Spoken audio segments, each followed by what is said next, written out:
Olá, meus irmãos. Eu sou a Marta Noves, do Grupo Espírita Francisco de Assis, e venho hoje refletir com vocês acerca do tema causas atuais e anteriores das aflições. Mas antes de nós entrarmos em nossas reflexões, vamos ler uma página e fazermos uma prece. A página de hoje está no livro Caminho, Verdade e Vida, de Francisco Cândido Xavier, pelo Espírito Emmanuel, e se intitula Aflições. Mas alegrai-vos no fato de serdes participantes das aflições do Cristo. Primeira carta de Pedro, capítulo 4, versículo 13. É inegável que em vosso aprendizado terrestre atravessareis dias de inverno ríspido, em que será indispensável recorrer às provisões armazenadas no íntimo, nas colheitas dos dias de equilíbrio e abundância. Contemplareis o mundo, na desilusão de amigos muito amados, como o templo em ruínas, sob os embates de tormenta cruel. As esperanças feneceram distantes, os sonhos permanecem pisados pelos ingratos. Os afeiçoados desapareceram, uns pela indiferença, outros porque preferiram a integração no quadro dos interesses fugitivos do plano material. Quando surgir um dia assim em vossos horizontes, compelindo-vos à inquietação e à amargura, certo não vos será proibir chorar. Entretanto, é necessário não esquecerdes a divina companhia do Senhor Jesus. Supondes, acaso, que o Mestre dos Mestres habita uma esfera inacessível ao pensamento dos homens? Julgais, porventura, não recebo o Salvador ingratidões e apodos por parte das criaturas humanas diariamente? Antes de reconhecermos o alheio mal que nos aflige, Ele conhecia o nosso e sofria pelos nossos erros. Não olvidemos, portanto, que nas aflições é imprescindível tomar-lhe a sublime companhia e prosseguir avante com a sua serenidade e seu bom ânimo. Então, meus queridos companheiros, vamos agora, na certeza de que os amigos espirituais se encontram conosco neste momento, vamos elevar os nossos pensamentos ao alto e vamos dizer assim: Senhor Jesus, Pai de infinita bondade, amigos espirituais que se encontram conosco aqui nesse instante, nós agradecemos por essa oportunidade bendita de estarmos aqui reunidos em nome do Cristo. E o que pedimos, Senhor, é que possamos, em refletindo sobre a proposta de hoje, possamos transformar aquilo que aprendemos em ações no nosso dia a dia. Que os nossos corações e também as nossas mentes estejam abertos e em sintonia para que possamos compreender tudo o que chegará para nós nesse dia de hoje. Que assim seja, graças a Deus. Bem, então a nossa proposta de hoje é refletirmos acerca do tema causas atuais e anteriores das aflições. Esse item está no Evangelho segundo o Espiritismo, Bem-aventurados os aflitos, e mais especificamente nos itens 4 e 5. Nos diz Kardec que tudo aquilo por que passamos neste momento decorre dessa vida ou de ações de vidas passadas. Peraí, o que ele está querendo dizer para a gente? Que a toda causa corresponde uma consequência.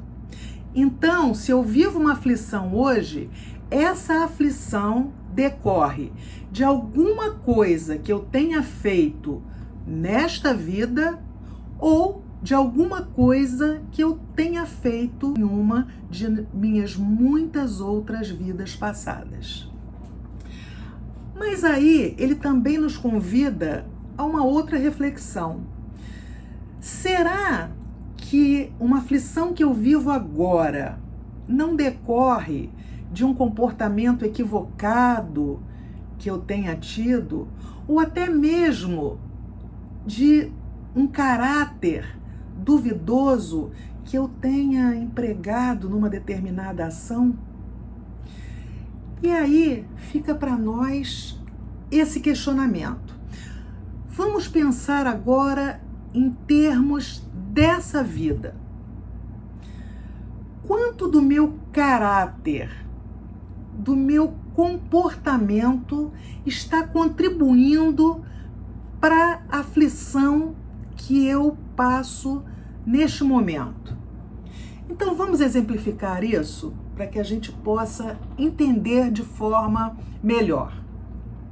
Vamos imaginar que hoje eu tenha filhos, que meus filhos já sejam adultos, mas que eles me tratem muito mal, com desprezo até. E muitas vezes chego a achar que é uma ingratidão muito dura, que não mereço aquilo que fazem comigo. Mas vamos voltar lá atrás, quando eram menores. E a pergunta que devemos nos fazer neste instante é assim: será que dei ao meu filho limite quando ele precisava? Ou quando ele pedia de forma velada e eu não entendia? Será que eu passei muito a mão na cabeça do meu filho? Será que quando meu filho brigava na escola, eu dizia para ele: volta lá, revida, não fique por baixo? Como é que eu agia com meu filho quando ele era criança? Será que o que eu vivo hoje não é fruto do que eu deixei de fazer ou fiz em excesso quando ele era criança ou adolescente? É um questionamento, é uma pergunta para a gente se fazer. Mas vamos dar outro exemplo? Vamos ver um irmão que de repente hoje sofra de um enfisema pulmonar. Mas esse irmão fuma desde que tinha 14 anos de idade. Ora, esse enfisema surgiu do nada ou ele é fruto do mau uso que esse irmão teve para com o seu corpo físico? É um outro questionamento. Mas vamos pensar nas uniões, nos casamentos.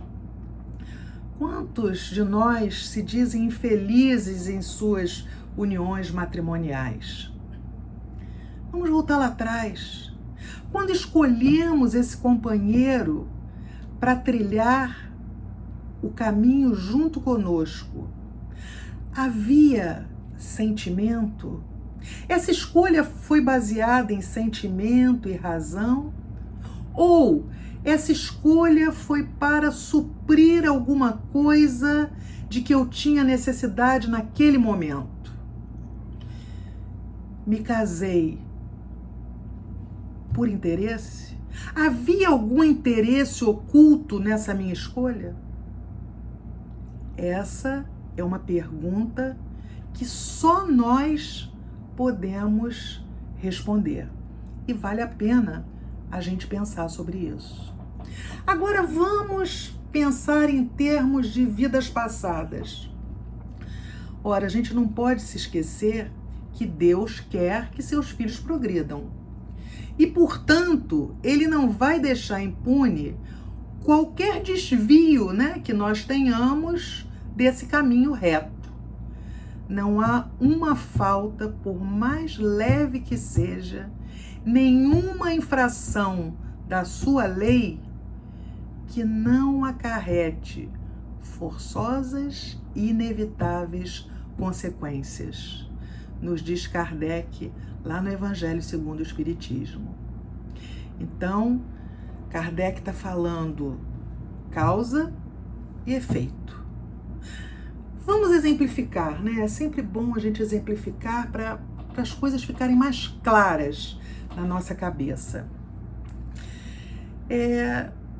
No livro Cartas e Crônicas, de Chico Xavier, o espírito Irmão X nos conta a história de um soberano no ano de 177 depois de Cristo.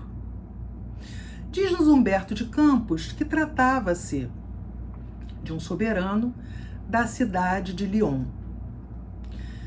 E lá, numa assembleia, eles resolviam, como receberiam um ilustre visitante que chegaria da cidade de Viena. Então o irmão X conta que eles queriam fazer uma coisa inovadora, uma coisa que Roma nunca tivesse visto. E muitas daquelas pessoas, gritavam: vamos colocar cristãos às feras. Mas o imperador achou que isso já estava ultrapassado. E depois tinha uma outra situação. Os leões que haviam chegado da África estavam muito preguiçosos. Mas aí, de repente, ele tem uma ideia. Ele diz: já sei o que podemos fazer. Se cada um que se encontra hoje aqui nessa assembleia sair hoje à noite à caça de uma mulher ou de uma criança cristã, nós teremos 1000 cristãos aqui amanhã. Colocamos então, à medida que formos trazendo, em cárceres. E quando esse ilustre visitante chegar, nós podemos fazer o seguinte: lavamos essas crianças e essas mulheres com resina. Depois espalhamos farpas e óleo no solo da arena. Colocamos fogo. E aí ainda podemos pegar cavalos que não sirvam mais para os nossos jogos e deixarmos que os cavalos adentrem a arena. Vai ser um espetáculo incrível. Todos aplaudiram.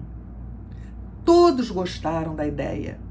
E aí o imperador pediu que cada um que estivesse concordando com a ideia, que cada um que se dispusesse a trazer um cristão, sendo mulher ou criança, que levantasse a mão. Muitos levantaram, dentre os quais mulheres robustas. E no dia seguinte, lá estavam crianças chorando, mulheres apavoradas, todas ali, esperando a hora do martírio. E foi feito exatamente como o imperador planejou. Atearam fogo e muitas daquelas pessoas foram para a pátria espiritual por conta do fogo ou despedaçadas pelas patas daqueles cavalos. 18 séculos se passaram. E aí, a mão do destino reúne essas pessoas para que juntas pudessem espiar aquilo que fizeram 18 séculos antes, num circo na cidade de Niterói. Aí então a gente vê claramente esse desencarne coletivo como sendo consequência daquilo que aquelas pessoas em conjunto fizeram 18 séculos antes. Mas também nos lembramos de um caso contado por Chico Xavier no programa Pinga Fogo, na na década de 70,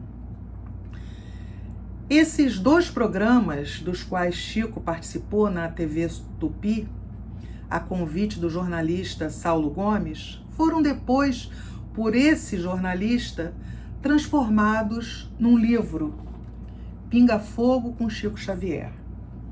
E nesse livro a gente tem a oportunidade de ouvir Chico, quando fala da lei de reencarnação, contar o caso de uma mulher com quem ele conviveu e que teria feito 6 abortos. Conta Chico que ela desencarnou no ano de 1936, mas que reencarnou não muito tempo depois do seu desencarne. Ele diz que após o ano de 1942, essa criatura já estava de volta ao plano terrestre e que ele pôde acompanhar o sofrimento, a amargura, a angústia que essa mulher trazia dentro de si por ser estéril. Ela não conseguia engravidar. Então a gente vê aí causa e efeito.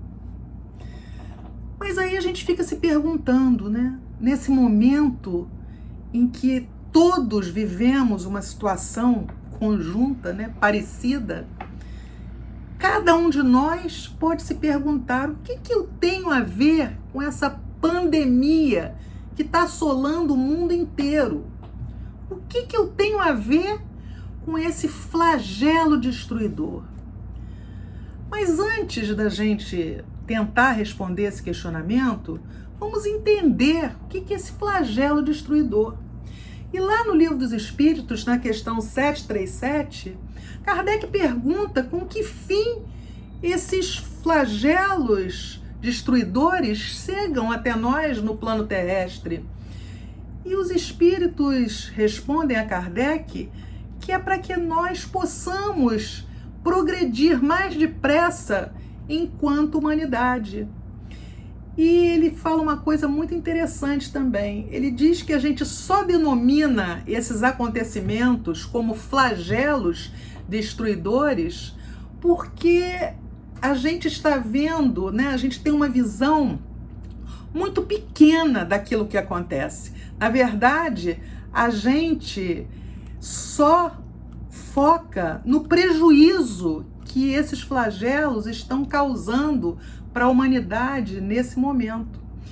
Mas dizem os espíritos que eles são necessários, porque senão, ao invés de evoluirmos em anos, poderíamos demorar séculos para que o progresso chegasse até nós. E aí Kardec continua, e na pergunta 738, ele pergunta se ele não poderia, se a espiritualidade não poderia empregar outro tipo de coisa para melhorar a humanidade que não fossem esses flagelos destruidores. E aí, para nossa surpresa, os espíritos respondem que sim, a espiritualidade diariamente emprega esses meios, né, para que a gente possa progredir. Afinal, eles nos deram o ensinamento, o discernimento para que a gente saiba o que é bem e o que é mal. Mas que nós não aproveitamos essas oportunidades que nos são dadas. Então, que é necessário que alguma coisa venha até nós enquanto humanidade e que nos toque em nosso orgulho, para que aí então a gente possa se dar conta do quanto somos frágeis. Mas Kardec continua e ele pergunta aos benfeitores se esses flagelos também são provas morais pelas quais nós temos que passar. E os espíritos respondem que são provas sim. Que essas provas, elas nos dão condição de exercitarmos a nossa inteligência. e de também demonstrarmos nossa paciência, nossa resignação, e também fazem com que brote em nós o desejo de nos mostrarmos abnegados, desinteressados e também de praticarmos o amor ao nosso próximo. Mas os espíritos fazem um senão. Eles dizem: se o egoísmo não dominar em vocês. Então, ele está dizendo assim, a espiritualidade está dizendo assim para nós: olha, vocês podem aprender, né, desenvolver a inteligência, vocês podem entender o que significa abnegação, paciência, resignação, desinteresse, amor ao próximo, desde que não se aproveitem do momento, desde que não sejam egoístas. E aí, quando eu estava estudando esse tema, eu tive a ocasião de ouvir uma palestra de um filósofo e historiador brasileiro em que ele fala uma coisa muito interessante. Ele diz assim, e é alguma coisa para que a gente pense. Kardec nos ensinou a raciocinar. Kardec diz que nós temos que pensar, que nós não devemos ser partidários de uma fé cega. Por isso, compartilho isso com vocês. Diz esse historiador que nas guerras, nas pandemias, nas grandes crises, aparecem, brilham grandes homens, mas também aparecem grandes canalhas. E aí eu me lembrei desse ensinamento deixado para nós nessa questão 740 da espiritualidade superior. Quando eles nos dizem que a gente pode fazer um bom uso desses flagelos destruidores se não nos deixarmos levar por nosso egoísmo, se não nos aproveitarmos da situação vivida para tirarmos proveito próprio, para beneficiarmos A, B ou C. E isso é para a gente pensar. Mas espera aí, se os flagelos destruidores vêm até nós enquanto humanidade para que a gente possa progredir, e se eles nos são enviados porque não conseguimos enxergar alguma coisa que esteja acontecendo, se não conseguimos ver o que é bom, o que é ruim, o que é fazer o bem, o que é fazer o mal, do que a gente não estava se dando conta? A espiritualidade está querendo abrir os nossos olhos para quê? Por que essa pandemia chega até nós nesse momento? E aí a gente se lembrou do ano de 1980.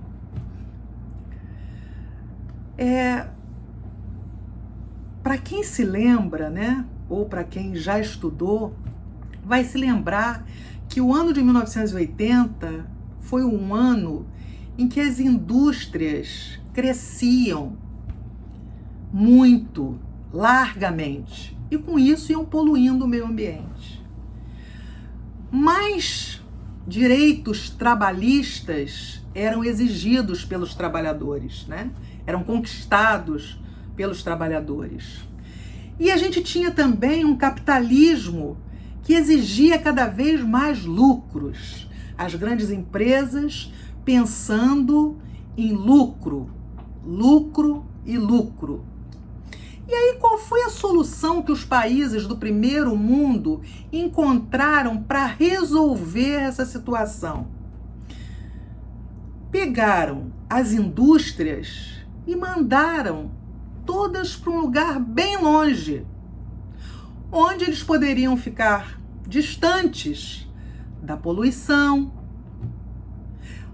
Um país onde a escravidão oficialmente aceita.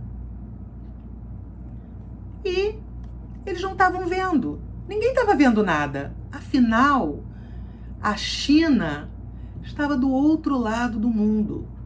Então, para que se preocupar? E a gente acabou gostando disso, porque as coisas começaram a chegar para nós mais baratas. Ora, nos Estados Unidos, no Japão, onde a mão de obra com certeza era mais cara, porque os direitos trabalhistas eram respeitados, os produtos chegavam a nós muito caros. E aí, de repente, conseguimos comprar tênis, conseguimos comprar jeans, conseguimos comprar roupas, eletrônicos muito mais barato. Nossa, ficamos felizes. E essa sociedade capitalista incentivando em nós, pobres mortais, trabalhadores, o incentivo ao consumo em massa. E a gente foi consumindo cada vez mais, nos esquecendo da escravidão vivida por nossos irmãos chineses. Nós fechamos os olhos para nossos irmãos chineses que viviam e vivem sob um regime escravo, num país onde até a religião é controlada. Por isso, a grande maioria da população não tem uma religião. Mas nós, por egoísmo, a humanidade inteira fecha os olhos para isso. Mas nós também, além desse problema com a China, a gente também apoiou e apoia, né, um sistema capitalista sustentado em desigualdades, né? O rico cada vez mais rico, o pobre cada vez mais pobre e a classe média fica aí nesse meio, querendo dizer que é rica, mas que na verdade vai perdendo seu poder de compra a cada dia. A nossa vontade de consumir, de ter bens materiais, de substituir o ser pelo ter, vai aumentando cada vez mais. E a gente fecha os olhos também para a fome na África. Para que pensar nisso? Deixa as ONGs. Por que pensarmos nisso? É tão fácil quando a gente está andando por uma calçada, a gente atravessar e não se deparar com aquele irmão que estende a mão em busca de um pedaço de pão. Para que pensar na África? Está muito distante. A gente consegue resolver o problema dos infelizes aqui, atravessando a calçada, não nos deparando com a infelicidade alheia. Para que pensarmos na África? Mas aí, quando a gente vai ao Livro dos Espíritos, a gente encontra lá na pergunta 830, Kardec perguntando assim para os benfeitores espirituais: olha, quando a escravidão faz parte dos costumes de um povo, são censuráveis aqueles que se aproveitam desse povo? Embora só estão fazendo porque estão conformados com o uso que para eles é natural? Olha a resposta dos benfeitores para a gente. O mal é sempre o mal. Aquele que tira proveito da lei da escravidão é sempre culpado de violação da lei da natureza.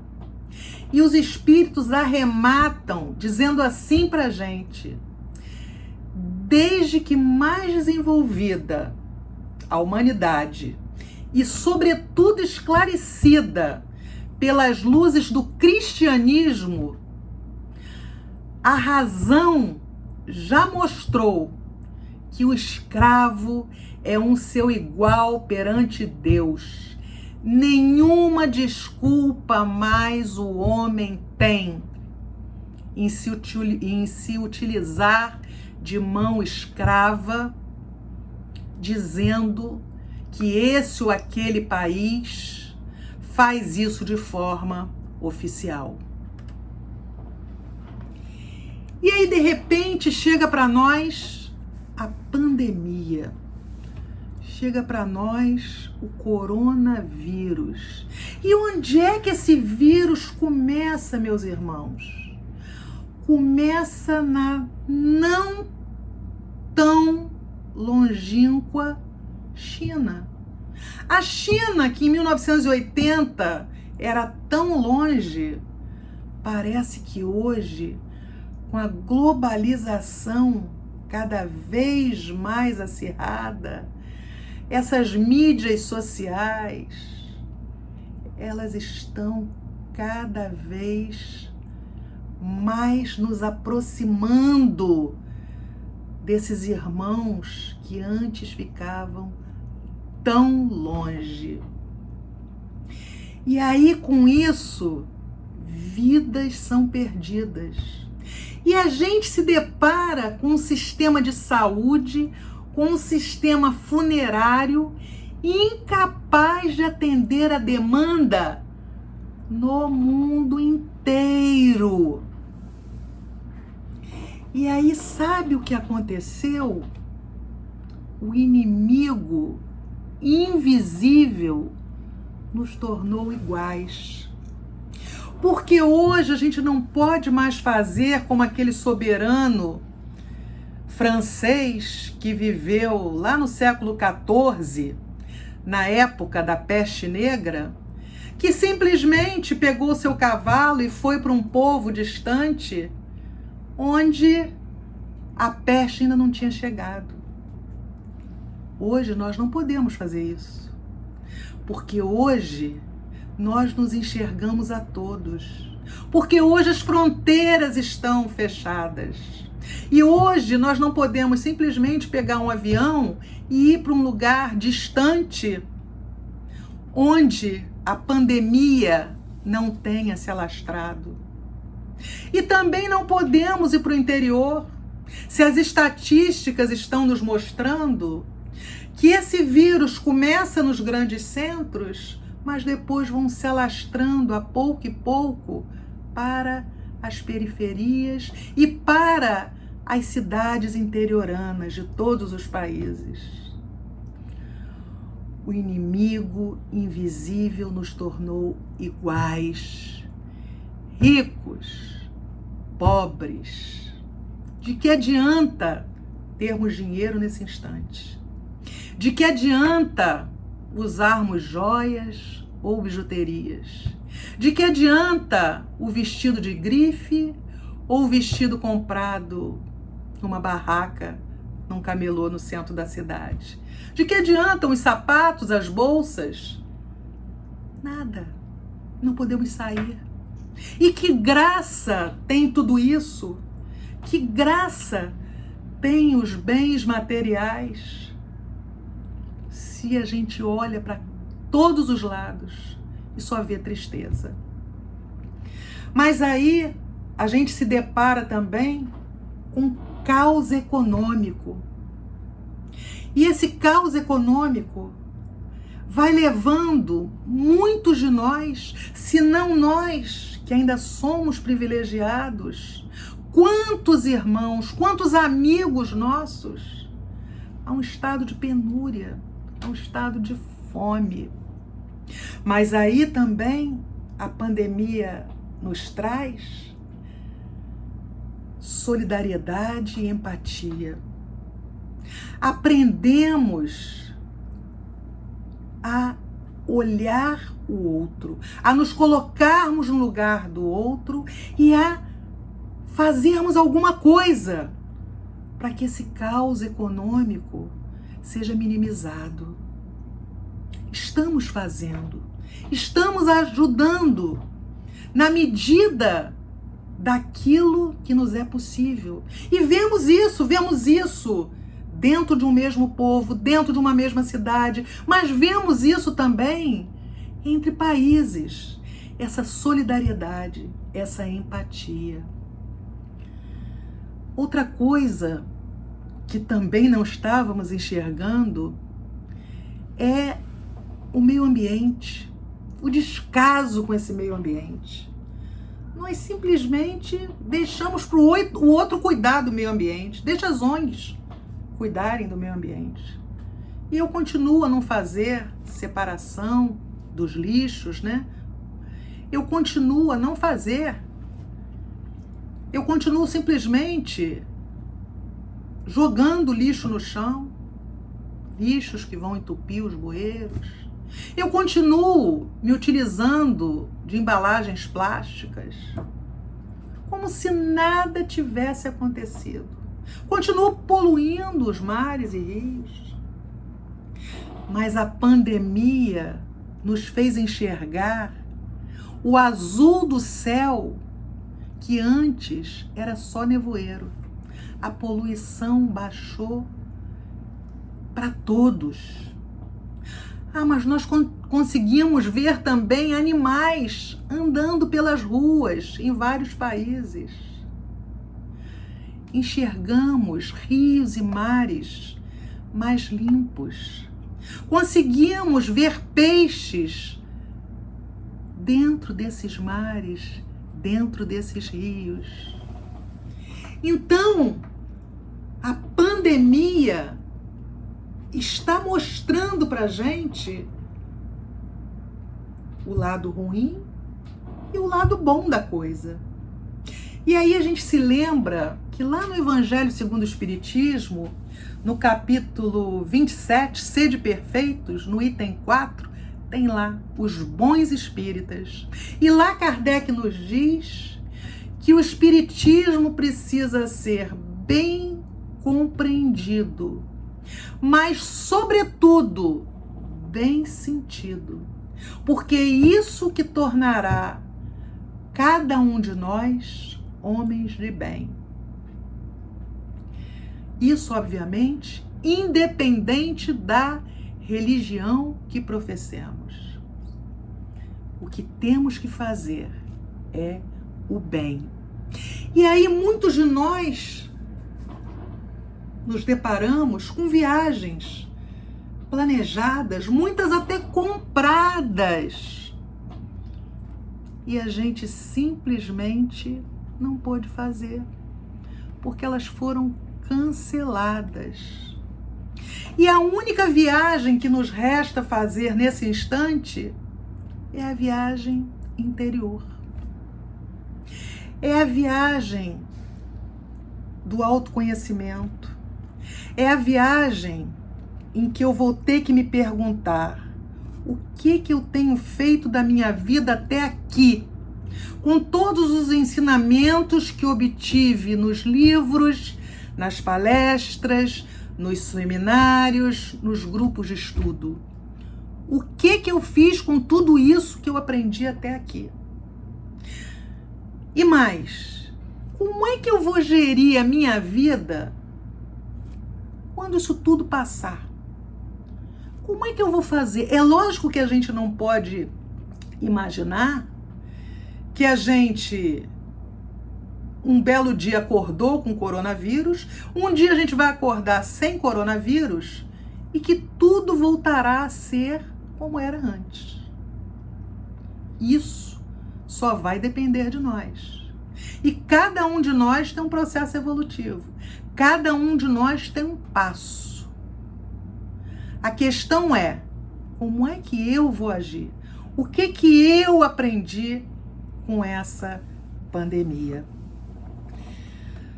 Quando uma aflição, meus amigos, ela vem dessa vida, a gente pode transformar nossa conduta, amando, respeitando o nosso semelhante, fazendo bem. Mas quando essa aflição vem do passado, a gente não consegue identificar, a gente não vê motivo para que ela esteja acontecendo, nós só temos um caminho: entregar a nossa vida nas mãos de Deus. Porque a gente sabe que há um propósito em tudo que acontece nas nossas vidas. E a gente também sabe que o sofrimento é como uma tempestade.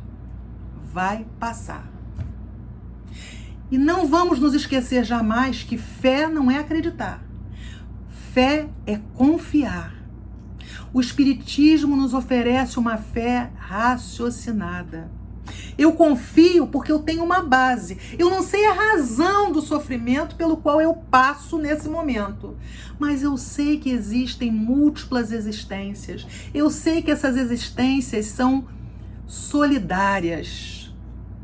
E eu sei que Deus é justo e bom. Isso é religião.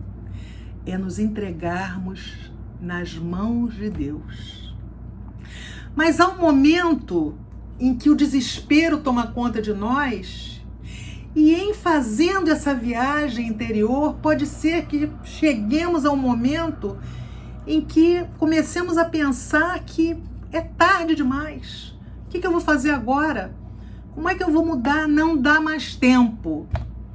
E aí a gente se lembra das palavras também de Kardec, que nos diz que após a noite do túmulo brilhará o sol de uma nova vida. E aí o que vai ser possível para a gente fazer?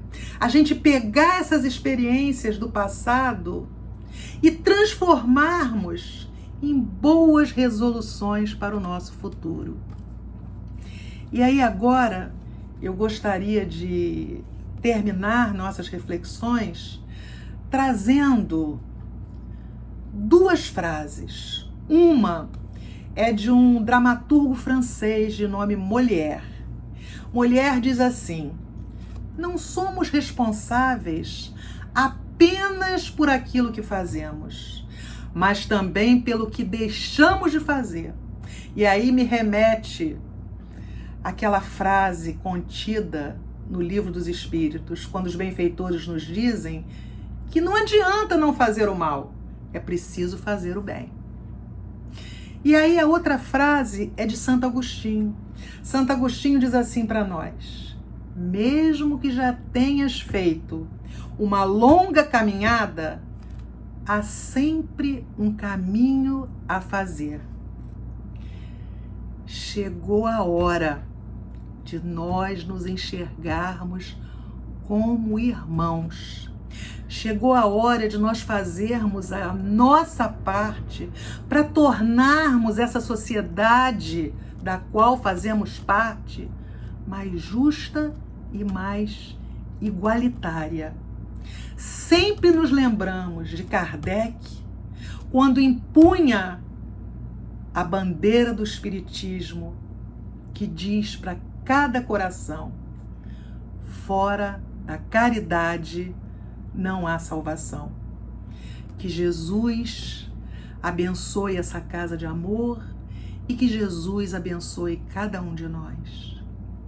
Agora, aproveitando essa atmosfera, essa ambiência que essa casa criou para nós que estamos aqui nesse momento, vamos elevar os nossos pensamentos ao alto e vamos dizer assim: Senhor Jesus, Pai de infinita bondade, gratidão, Senhor, gratidão pelas reflexões que chegaram até nós nesse dia de hoje. Gratidão pela oportunidade bendita dessa encarnação.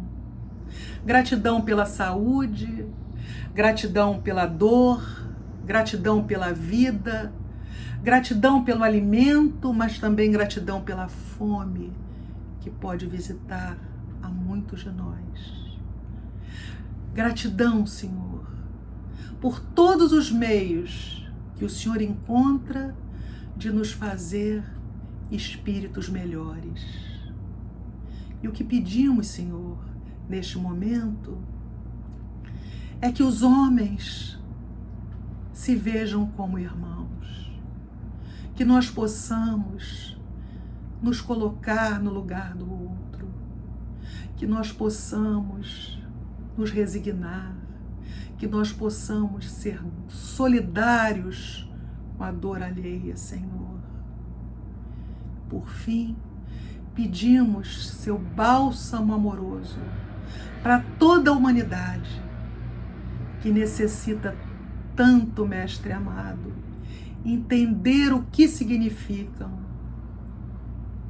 caridade, igualdade, justiça, fraternidade e amor. Que assim seja, graças a Deus.